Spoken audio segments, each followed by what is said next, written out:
Era el verano de 2006 y las tensiones dentro del club de motociclistas de Highwaymen alcanzaban un punto crítico. Justo después de cumplir sus 50 años de existencia, esta banda de motociclistas con sede en Detroit había pasado de ser un pequeño club social de entusiastas de las motos a una poderosa red que incluía a miembros que trabajaban en la línea de ensamblaje durante el día y traficaban drogas durante la noche. Aquellos dentro de los Highwaymen que participaban en el tráfico de narcóticos habían construido líneas de suministro ingeniosamente diseñadas, pero recientemente se habían producido una serie de importantes redadas por parte de la DEA. No había forma de que las autoridades federales tuvieran tanta suerte tantas veces seguidas. Solo había una conclusión inevitable. Alguien dentro de los Highwaymen era un traidor. Esto debía resolverse rápidamente y se convocaron reuniones en todo el estado. Entre las numerosas divisiones de los Highwaymen en Michigan había una conocida como West Side, con una sede en la avenida Warren y un vicepresidente llamado Aref Steve Nagy, quien estaba listo para iniciar una cacería de brujas para encontrar al informante. En la reunión de la división West Side, el asunto se abordó sin rodeos. Tenemos un soplón en esta sede y esa persona debe ser eliminada. Sentado en una silla a pocos metros, un hombre trataba de controlar su nerviosismo mientras escuchaba esas palabras. Durante meses había estado reuniéndose con agentes federales, utilizando dinero de la DEA para comprar cocaína y marihuana a sus compañeros del club e incluso llevaba un micrófono oculto. Sus esfuerzos no habían sido en vano. Habían proporcionado a las autoridades suficientes pruebas para escuchar miles de llamadas telefónicas y más recientemente, para allanar casas de almacenamiento e interceptar envíos de drogas. No pasaría mucho tiempo antes de que el FBI lo trasladara rápidamente al programa de protección de testigos, tanto que pasarían años antes de que pudiera volver a ver a sus hijos. Tampoco volvería a ver a muchos de sus compañeros de los Highwaymen hasta el momento en que tuviera que enfrentarlos desde su silla en el estrado de los testigos de un tribunal federal. Cuando esta persona fue finalmente descubierta, su foto fue colocada en las sedes de los Highwaymen con la palabra rata, escrita en tinta negra. Los Highwaymen habían sido traicionados muchas veces durante el medio siglo de existencia del club, con consecuencias significativas. De hecho, el FBI, la DEA y la policía local habían estado jugando un juego de gato y ratón con ellos durante décadas. Los miembros de los Highwaymen ya habían enfrentado cargos bajo la ley RICO en el pasado, desde la era en la que los ataques con bombas incendiarias eran comunes entre bandas rivales de motociclistas, hasta los días en los que las autoridades federales alegaban la existencia de un grupo secreto dentro de los Highwaymen conocido como los Lightning Rods, que se basaba en la violencia y la depravación. El club de motociclistas de Highwaymen fue fundado en 1954 por un hombre llamado Elburn Barnes, conocido como Big Max. En los años posteriores se transformaron en un grupo fuera de la ley. Los clubes de motociclistas, comúnmente conocidos como 1% Clubs, proliferaron en todo Estados Unidos y se convirtieron en un ícono cultural que evocaba el espíritu renegado estadounidense. Tal vez en ningún lugar esto fue más evidente que en Michigan, donde los fríos inviernos dejaban solo un breve periodo de 3 meses, conocido como la temporada de conducción. A pesar de esto, los clubes de motociclistas surgieron por todo el estado, llenos de miembros que pagaban cuotas y dedicaban su escaso tiempo libre y dinero a construir estas organizaciones secretas. Sin embargo, con la creciente popularidad de los clubes de motociclistas, también llegaron guerras de territorio y violencia. Cuando los años 60 dieron paso a los 70, los Highwaymen emergieron como los líderes indiscutibles en todo el estado, gracias en gran parte al liderazgo de Big Max. Adoptaron una constitución y una jerarquía con reglas estrictas: pagar cuotas, asistir a reuniones y recorridos en motocicleta, minimizar al máximo la violencia entre miembros y, sobre todo, mantener los asuntos del club en secreto. A medida que los Highwaymen se expandieron por el país, su sede en Detroit sería conocida para siempre como el núcleo central y el cerebro de aquellos que juraron lealtad al club. En 1980, cuando Big Max murió de un ataque al corazón a la edad de 48 años, su funeral fue tanto una muestra de fuerza como un momento solemne. Cientos de miembros de clubes de motociclistas recorrieron Detroit hasta la funeraria. Formaron una línea y dispararon una salva de 21 disparos con escopetas automáticas, mientras escuchaban a un clérigo dar el último adiós. Un miembro de los Highwaymen, conocido como The Hatchet, dijo: «Era indestructible. Le dispararon, lo apuñalaron, lo volaron en pedazos y no sé cuántas cosas más. Para nosotros era como George Patton». Dentro y fuera de los Highwaymen, Big Max será recordado para siempre como el Padrino, un título que adorna su lápida bajo el logotipo de los Highwaymen, una calavera alada con la gorra característica del club. Sin embargo, los años 80 marcarían un punto de inflexión para el grupo, uno que llegaría en forma de una traición inesperada. En julio de 1986, un periodista del Lansing State Journal llamado Mike Gallagher recibió el encargo de investigar la corrupción rampante dentro del sistema penitenciario estatal de Detroit. Durante esta investigación, Gallagher entró en contacto con Lonnie Hamilton, uno de los dos prisioneros de Muskegon lo suficientemente valientes como para arriesgarse a represalias de los guardias y otros reclusos al hablar con los medios. Hamilton proporcionó información sobre la corrupción de los oficiales dentro de las prisiones, pero a medida que conversaban, quedó claro para Gallagher que el pasado de Hamilton era digno de una gran historia por sí solo. Para 1986, Lonnie Hamilton había estado tras las rejas durante 13 años. Todo comenzó cuando fue arrestado en Tennessee por un robo violento. Hamilton era un vagabundo que viajaba por el país cometiendo crímenes de todo tipo. Cuando las autoridades de Tennessee lo interrogaron, confesó voluntariamente un asesinato cometido en su estado natal de Michigan. La víctima era conocida solo por su primer nombre: Joyce, una trabajadora de feria de Texas que viajaba de estado en estado con el espectáculo. Joyce cometió el error de mostrar una cantidad considerable de dinero en efectivo frente a Lonnie y un amigo mientras jugaban a las cartas en un apartamento de Michigan. Lonnie le ofreció llevarla en coche al cercano condado de Oakland, pero era solo un engaño. Él y su amigo la robaron durante el trayecto, y cuando Joyce amenazó con llamar a la policía, Lonnie detuvo el coche, la llevó a unos arbustos y la estranguló.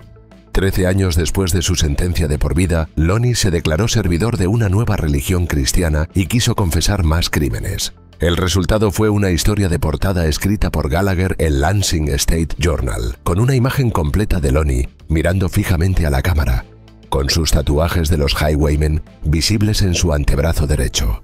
En su entrevista con Gallagher, Lonnie se reveló como un hombre apodado Loner, quien había tenido conexiones con un grupo secreto dentro de los Highwaymen conocido como The Lightning Rods. Según Lonnie, eran asesinos profesionales, violadores, traficantes de drogas y armas. Incluso hizo la impactante afirmación de que los Lightning Rods requerían que los nuevos miembros cometieran un asesinato frente a otros dos miembros establecidos. Esto dio un giro completo a la frase adoptada por pandillas de motociclistas como los Hells Angels: 3 pueden guardar un secreto si 2 están muertos. Pero quizás lo más trascendental de la historia de Lonnie fue el hecho de que había estado repitiéndola a puerta cerrada durante un procedimiento de un gran jurado federal. De hecho, apenas un año después de que la historia de Lonnie apareciera en el periódico, un gran jurado en Michigan emitió una acusación federal de 15 cargos contra 22 miembros de los Highwaymen, incluido el hombre que había ascendido para ocupar el lugar de Big Max como líder supremo, así como otro hombre que algún día recibiría el mismo título que Big Max había ganado: el nuevo padrino de los Highwaymen, conocido como Leonard Dad Moore. Volviendo a los 2000, seguramente la acusación de los años 80 probablemente estaba en la mente de muchos Highwaymen a principios del nuevo milenio, cuando el problema de la infiltración por informantes federales se volvió demasiado evidente para ignorarlo. Con divisiones repartidas por todo Michigan, los Highwaymen seguían bien establecidos en el estado y muchos de sus líderes eran tan conocidos en la sociedad legítima como en el inframundo local. Entre ellos estaban hombres como el ya mencionado Steve Nagy, propietario de un restaurante mexicano en Dearborn llamado Pancho Villas, así como Gary Ball Jr., un miembro veterano de los Highwaymen y excelente conector que tenía vínculos tanto con la mafia italiana local como con pandillas callejeras y traficantes interestatales de drogas. Luego estaba Bobby Barton, presidente de la división del lado oeste y también uno de los mayores traficantes de drogas de los Highwaymen, y Phil McDonald, propietario de un bar local que había sido allanado por las autoridades federales, resultando en la incautación de 47 kilos de cocaína. Todos ellos pronto terminaron en el tablero de anuncios del FBI, gracias principalmente a un hombre, Doug Burnett, un brillante nuevo miembro de la división del lado oeste de los Highwaymen, cuya decisión de pasar de ser un gángster en ascenso a un informante fue tan aparentemente aleatoria como útil para las autoridades federales. Burnett había crecido como un amigo cercano del nieto de Big Max y, cuando cumplió 21 años, comenzó a frecuentar los mismos bares que muchos de los Highwaymen. Luego dejó claro que quería poner su nombre en la lista para unirse como miembro. Vendía cocaína para Bobby Burton y estuvo presente en acciones de la pandilla, como cuando Burton golpeó a un hombre en la cabeza con una pala dentro de un bar local por robar camisetas de los Highwaymen, enviando a la víctima a un coma durante varios días. Luego, un día, Doug Burnett simplemente decidió dejarlo todo. Fue a la oficina local del FBI, anunció su presencia y poco después estaba reunido con personas como el agente especial Ted Brazinski, un hombre del FBI que conocía a los Highwaymen como los HG. Burnett se ofreció a usar un micrófono oculto para realizar compras controladas y luego testificar, y lo hizo todo sin que nadie lo presionara. Más tarde, testificaría. No me gustaba en lo que me estaba convirtiendo y en lo que me estaba involucrando. Básicamente, ya había tenido suficiente. Quiero decir, sería solo cuestión de tiempo antes de saber que terminaría en prisión o muerto. Para Burnett, había mucho que contar al FBI. Los Highwaymen habían construido un aparentemente sólido imperio de drogas que importaba marihuana desde Columbia Británica y cocaína desde fuentes en Florida, así como drogas como éxtasis e incluso Viagra. Cuando necesitaban transportar envíos en grandes cantidades, los Highwaymen utilizaban soldaduras para crear compartimentos secretos en camiones cisterna y los cerraban con candados, lo que hacía casi imposible para las autoridades detectarlos. Cuando necesitaban hablar por teléfono, utilizaban el término Scooby Snacks como palabra en clave para referirse a las drogas. Luego, había un lucrativo anillo de robo de motocicletas en el área de Detroit para desarmar y reconstruir bicicletas y automóviles de lujo, incluyendo 10 motocicletas robadas del rally de motocicletas de Myrtle Beach, que estaban valoradas entre $25,000 y $40,000 cada una. Pero los federales no estaban satisfechos solo con usar a Burnett para enfrentarse a los Highwaymen. Querían matar dos pájaros de un tiro. Resulta que la red de los Highwaymen no solo incluía clubes de motociclistas aliados, sino también una pandilla callejera de Detroit conocida como los Latin Counts, que formaba parte de la People Nation y que incluía pandillas infames como los Vice Lords. En concreto, Burnett le diría al FBI que había algo de cruce entre el negocio de cocaína de Gary Ball Jr. y un negocio similar dirigido por un hombre llamado Anthony Viramontes, conocido como Chocolate, un nativo de Chicago que se acreditaba por haber llevado a los Latin Counts a Detroit después de sobrevivir a un disparo en la cara en su ciudad natal a principios de los 90. Este personaje estuvo dentro y fuera de prisión, y los intentos obsesivos de procesarlo generaron un frenesí mediático local. En una ocasión, incluso fue acusado de asesinato, pero el caso fue desestimado en 2002 debido a la falta de cooperación de los testigos. En un momento, anunció públicamente que su vida de pandillero había terminado y dijo: «Me gustaría que la policía, los abogados, los fiscales, los padres, los líderes comunitarios y el sector empresarial dejen de usar mi nombre para satisfacer sus necesidades». Para el 2005, Viramontes estaba de vuelta en las calles y seguía siendo uno de los principales objetivos de las autoridades. Así que los federales pensaron que podrían enviar a Burnett hacia él también. En ese momento, la relación entre los Highwaymen y los Latin Counts no era nada fácil. Doug Burnett recordaría más tarde que, en una de sus primeras reuniones, Viramontes lo miró directamente a los ojos y le prometió matar a toda su familia si lo traicionaba. Gracias a los esfuerzos de Burnett, el FBI consiguió interceptaciones telefónicas de Steve Nagy, Anthony Viramontes, Phil McDonald, Bobby Burton y otros. Cuando los federales comenzaron a allanar casas de seguridad, detener camiones de drogas y confiscar docenas de libras de marihuana y cocaína a la vez, Nagy estaba furioso por perder cientos de miles de dólares y ayudó a lanzar una caza de brujas para encontrar al soplón. Los instintos de Vero lo llevaron directamente a Burnett y, aunque no tenía pruebas en ese momento, le pidió al presidente de los Highwaymen en Detroit permiso para matar a Burnett, solo para recibir la confusa respuesta de que estaba bien proceder con el asesinato, siempre y cuando Burnett no llevara su chaleco de los Highwaymen en ese momento, para evitar un conflicto entre el club de motociclistas y los Latin Counts. Por supuesto, Esta conversación terminó siendo grabada, lo que resultó en 2 acusaciones que colectivamente acusó a más de 100 personas de delitos que iban desde el tráfico de drogas y el robo de motocicletas hasta la obstrucción de la justicia y asesinato. Fue una de las acusaciones más amplias en la historia de Michigan. Las alegaciones de intimidación o manipulación de testigos continuaron a lo largo de todo el proceso judicial. La acusación contra los Highwaymen no solo incluyó a miembros del club de motociclistas y sus esposas, sino también a 4 agentes de la ley acusados de estar involucrados en la venta de drogas o de haber informado a los Highwaymen sobre sospechosos informantes del gobierno, así como a 2 abogados acusados de corrupción pública o de estar directamente involucrados en los negocios ilegales de los Highwaymen mientras se presentaban como miembros confiables de la comunidad legal. De hecho, tanto los abogados personales de Steve Nagy como los de Gary Ball Jr. fueron acusados. La acusación no solo involucró a docenas de miembros y asociados de los Highwaymen, sino que también fue el inicio de un proceso que terminaría con el gobierno intentando confiscar la principal sede de los Highwaymen en Michigan Avenue, bajo la teoría legal de que se utilizaba como un espacio seguro para la venta de cocaína, con el pleno conocimiento y la aprobación de la dirigencia. De los numerosos individuos acusados de delitos federales, quizás los más importantes fueron Steve Nagy, Gary Ball Jr., Dad Moore, el presidente de Detroit, Joe Whiting, Michael Chet y Anthony Clark, quienes formaban parte de un comité de liderazgo junto con Nagy, Whiting y Dad Moore. Estos 6 hombres fueron juzgados juntos en 2010. Para cuando comenzó el juicio, mucho había cambiado.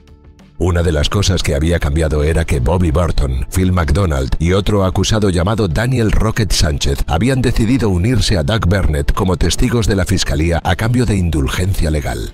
Además, solo unos meses antes del juicio, un acusado llamado Dennis Gon Van Hull fue disparado en el cuello dentro de su casa en Detroit y murió poco después. Su mejor amigo, un hombre llamado Ron Higgendorf, fue arrestado basado en el hecho de que el hombre asesinado había escrito el nombre de Higgendorf en un trozo de papel mientras moría. Y aunque Higgendorf fue encontrado culpable, su juicio se complicó por el hecho de que Van Hull le había advertido a su novia que Bobby Burton y otros Highwaymen lo estaban persiguiendo por negarse a cumplir una orden de matar o agredir a miembros de la Liberty Riders. El asesinato de Van Hull ocurrió solo unas semanas antes de que comenzara la selección del jurado contra los 6 acusados. El juicio duró 2 meses, pero quizás ningún día fue más significativo que cuando Daniel Rocket Sánchez subió al estrado. Comenzó despacio, simplemente explicando cómo pasó de pertenecer a una pandilla llamada Las Cobras Españolas a los Highwaymen, porque estos representaban la cima del inframundo. Estaba describiendo una lucha de poder en 1999 entre Anthony Clark y Bobby Burton, cuando se produjo una alteración en la sala del tribunal. Desde la parte trasera de la galería se escuchó una voz de mujer que se levantó y gritó que él había matado a su hijo, refiriéndose a Rocket. De esta manera se desató el caos en la sala del tribunal. El juez excusó al jurado y a la mujer y llamó a los 6 equipos de defensa y a ambos fiscales a la banca para averiguar quién era ella y qué hacer al respecto. Cuando el juez le preguntó al fiscal Christopher Grabline si sabía quién era la mujer, él vaciló. Fue en ese momento que los federales se vieron obligados a revelar públicamente el alcance completo de la investigación sobre los Highwaymen.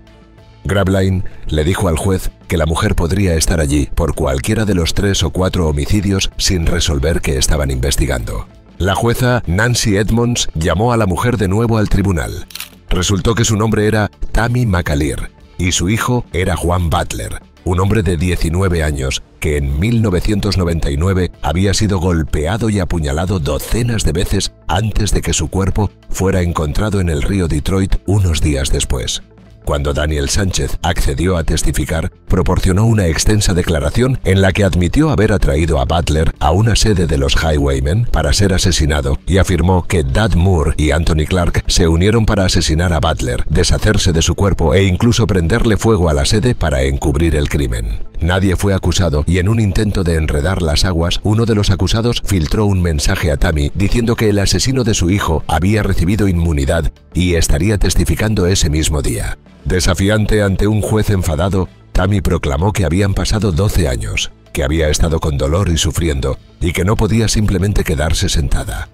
Al final del juicio, todos fueron condenados por una serie de delitos y sentenciados a décadas de prisión federal.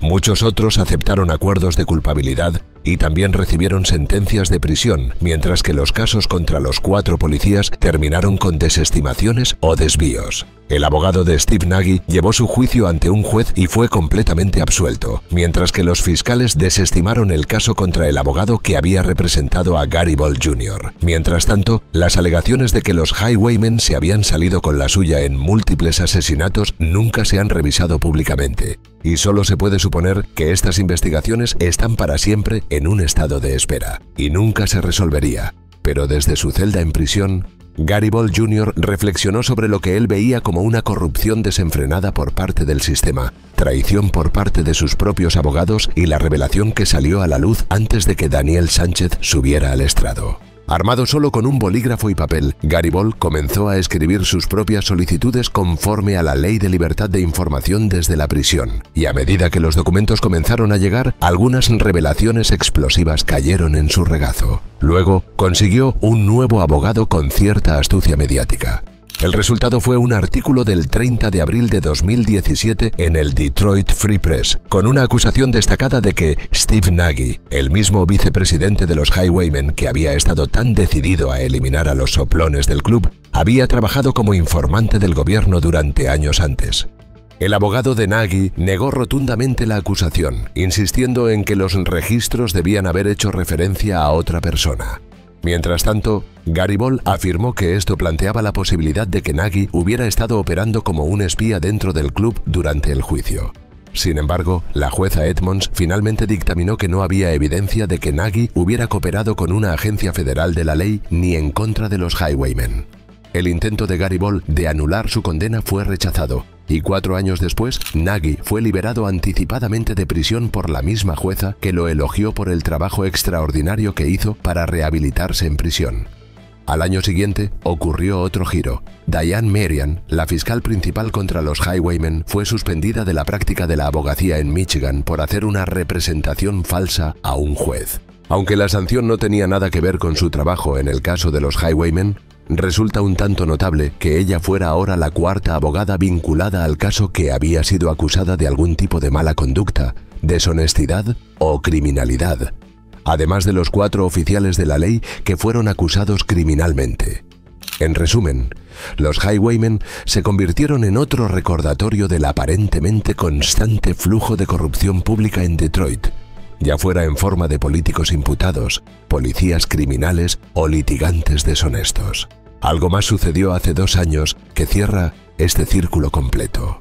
En marzo de 2022, el Departamento de Correcciones de Michigan votó por la liberación de Lonnie Hamilton después de 50 años tras las rejas por el asesinato de Joyce, la cual se mencionó con anterioridad.